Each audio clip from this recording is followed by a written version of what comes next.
Bismillahirrahmanirrahim. Commerce Students Platform.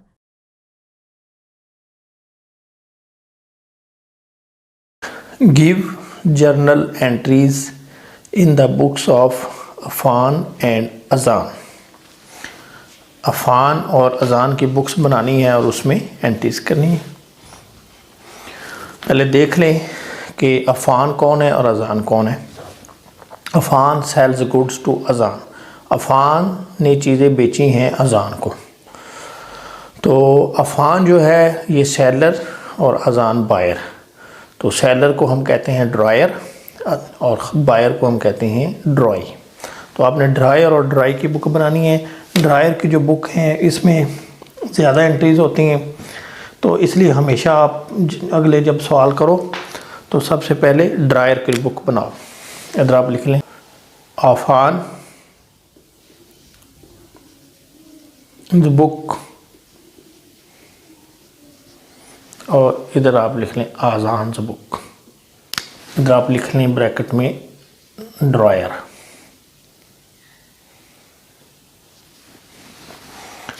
Affan sells goods to Azan for ₹10,000 on 1 April 2015। इधर आप journal बनाएंगे या आपने जर्नल बना लिया। अफ़ान सेल्स गुड टू अज़ान। अफ़ान ने चीज़ें जब बेची तो ये एंट्री पास करेगा अज़ान debit cell credit on 1 April 2015।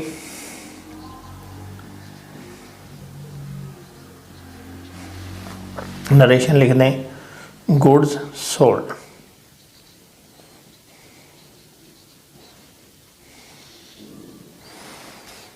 $10,000 चीज़ें चली गई, जाने वाली चीज़ क्रेडिट और लेने वाले का नाम डेबिट। अज़ान रिसीव कर रहा है, हमने इससे पैसे लेने हैं, इसका नाम हम डेबिट कर देंगे। ही drawers on him a bill for 3 months। वो अफ़ान अज़ान के ऊपर, यानी देखें ही पहले आ रहा है, इससे मुराद अफ़ान है और हिम ये जो अज़ान बाद में आ रहा है इस पर। यानी आपने पिछले लेक्चर में पढ़ा भी है कि जो बेचने वाला है ड्रायर जो है वो ख़रीदने वाले के ऊपर बिल ड्रॉ करता है, लिखता है। बिल ये लिखता है ड्रायर और उसको एक्सेप्ट करता है बायर। तो इसने इसके ऊपर बिल ड्रॉ किया, उसने उसको एक्सेप्ट कर लिया। अब जब एक्सेप्ट हो जाता है तो बिल वापस आ जाता है बेचने वाले के पास, ड्रायर के पास। तो ड्रायर क्या करेगा, जो चीज़ इसके पास आ गई उसको डेबिट कर देगा, बिल रिसीवेबल डेबिट। और ये बिल किसने दिया है, अज़ान ने, देने वाले का नाम क्रेडिट। और दूसरी इसकी वजह यह है कि अज़ान ने जब ये बिल दे दिया तो उसका खाता फिर हम नील कर देंगे, क्योंकि अब हमारे पास ये एक डॉक्यूमेंट आ गया, एक सबूत आ गया जिसकी वजह से हम या जिसकी मदद से हम पैसे मांग सकते हैं। इसको हम लिख लेंगे एक्सेप्टेंस रिसीव्ड।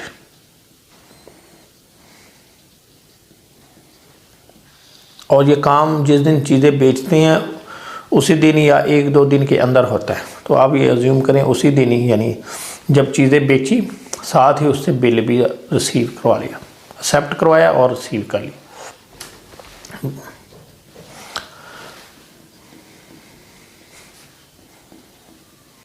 3 months का बिल था। At maturity the bill is honoured. Honour का मतलब, बिल इज़ ऑनर्ड, इसका मतलब ये है कि बिल की जब तारीख आई तो जो ड्राई था उसने पेमेंट कर दी। इसको हम बोलते हैं honour of bill. When the payment of bill is made on due date it is called honour of bill. तो क्या होगा, अब ये जो लिखा हुआ पड़ा था इसके पास अफ़ान, ये वापस कर देगा अज़ान को, इसको ख़त्म कर देगा। बिल रिसीवेबल डेबिट हुआ, बिल रिसीवेबल क्रेडिट हो जाएगा और इसके बदले में इसके पास पैसे आ जाएंगे। यानी ये करेगा, पैसे ले लेगा और वो जो उसका लिखा हुआ है, एक्सेप्ट किया हुआ है, वो वापस कर देगा। Cash debit bill receivable credit. और ये ट्रांजैक्शन जो है ये कंप्लीट हो गई। बल्कि इसको अगर हम ये कहें कि डील कंप्लीट हो गई। पहले चीज़ें बेची और उससे एक सबूत ले लिया, सबूत लेने के बाद जब उसने पैसे दिए वही उसको वापस कर दिया। ये बुक इसकी बन गई है ड्रायर की। अब हम बढ़ते हैं ड्राई की बुक पे। तो ड्राई कौन है? ये है बायर। तो इसी को आप देख के चलें, जैसे ये इधर हुआ तो इसके ऑपोजिट होगा। इसने चीज़ें बेची, इसने ख़रीदी, तो ये क्या करेगा? अप्रैल 1 को चीज़ें खरीदी, इधर सेल्स हुई, क्रेडिट है, तो इधर क्या होगा? परचेज होगी, अपोजिट डेबिट हो जाएगी। चीज़ें खरीदी, आने वाली चीज़ डेबिट, चीज़ें खरीदेगा, चीज़ें आएंगी, और जिसने चीज़ें उधार दी हैं उसका नाम क्रेडिट। यानी अफ़ान की बुक में अज़ान का नाम यूज़ होगा और अज़ान की बुक में अफ़ान का नाम यूज़ होगा। Purchase debit, Affan account credit. इधर लिख देंगे गुड्स परचेज्ड 10,000 10,000। अब क्या हुआ? इसने जब चीज़ें खरीदी तो साथ ही एक्सेप्ट करके, बिल एक्सेप्ट करके वापस कर दिया। तो क्या हो गया? ये भी अपनी बुक में जब वो बिल दे दिया, एक सबूत दे दिया, तो ये उसका नाम काट देगा अपनी बुक में से, अफ़ान को डेबिट कर देगा, और क्रेडिट किसको करेगा? Bills payable, bills payable credit. जिसने चीज़ें बेची नहीं है, बिल ड्रॉ किया है, वो लफ्ज़ यूज़ करेगा रिसीवेबल, और जो बिल एक्सेप्ट करेगा वो लफ्ज़ यूज़ करेगा पेएबल। इधर लिखा है एक्सेप्टेंस रिसीव्ड, तो ये लिखेगा एक्सेप्टेंस गिवन, क्यों? इसने बिल एक्सेप्ट करके उसको दिया, और ये काम भी उसी वक्त होगा। यानी जैसे इधर हमने यकम लिखी है, तो ये भी यकम को 10,000 10,000। अच्छा, यहाँ भी ये देख लें कि अफ़ान को इसलिए भी हमने डेबिट किया है, एक तो इस खाते को नील करने के लिए कि जब ये जो दे दिया बिल एक्सेप्ट किया हुआ, तो फिर इसकी ज़रूरत नहीं है नाम लिखने की, हम तो इससे अब कंसर्न है, तो ये नील हो गया। दूसरा ये है कि ये बिल दे रहा है, किसको दे रहा है? अफ़ान को। अफ़ान ले रहा है ये बिल, तो लेने वाले का नाम डेबिट होता है। और लास्ट एंट्री है मुकर्रर तारीख जब आएगी, और ये मुकर्रर तारीख हमने लिखी नहीं है, इसका तरीका क्या है ये भी समझ लें। 3 महीने का बिल है, तो इस तारीख से 3 महीने काउंट करेंगे, अप्रैल, मई, जून, यानी 3 महीने पूरे हो जाएंगे 30 जून को। लेकिन इसके बाद 3 दिन एक्स्ट्रा दिए जाते हैं, जिनको हम कहते हैं ग्रेस डेज।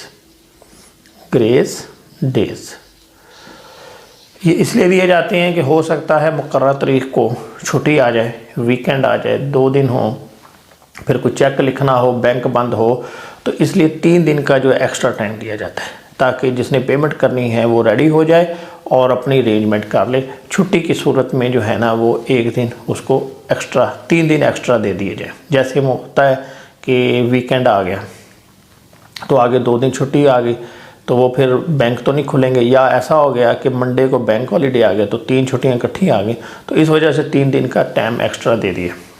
इससे आगे एक्सटेंड नहीं होगा। अगर तीसरे दिन छुट्टी आ गई तो 2 दिन पहले उसने, यानी 1 दिन पहले उसने फिर पेमेंट करनी होगी। तो अब हम क्या करेंगे, ये 1 अप्रैल है, इसमें 3 महीने ऐड किए, 3 महीने का बिल है, तो ये बना 30 जून। तो फिर ये जो एंट्री होगी, ये वाली जिस दिन कैश दिया जाएगा, ये होगी जुलाई 3। तो इधर भी आप लिखें जुलाई 3। जुलाई 3 को क्या करेगा, ये अपना जो लिखा हुआ है, जो ये दे चुका है, इसको वापस लेगा। तो ये लिखेगा बिल पेबल डेबिट और कैश क्रेडिट 10,000 से 10,000 से। इधर देख ले, इधर कैश डेबिट हो रहा है क्योंकि इसके पास आ रहा है, ये कैश दे रहा है, इसके पास से जा रहा है, इसने डेबिट किया और इसने क्रेडिट किया। तो दोनों की जो एंट्रियाँ हैं ये एक दूसरे के अपोजिट होती हैं। जो चीज़ इधर डेबिट हो रही है, इधर क्रेडिट होगी। इधर देखें, इसने नाम क्या किया, अज़ान का डेबिट किया, लेकिन अज़ान इसका नाम फिर क्रेडिट करेगा। इधर ये रिसीवेबल लिखेगा डेबिट, इधर ये पेएबल लिखेगा क्रेडिट। तो ये भी एक तरीका है अपनी एंट्रीज़ को चेक करने का कि जो एंट्री हम कर रहे हैं वो ठीक कर रहे हैं। इधर से आप कंपेयर भी कर सकते हैं। उम्मीद है आपको समझ आ गई होगी।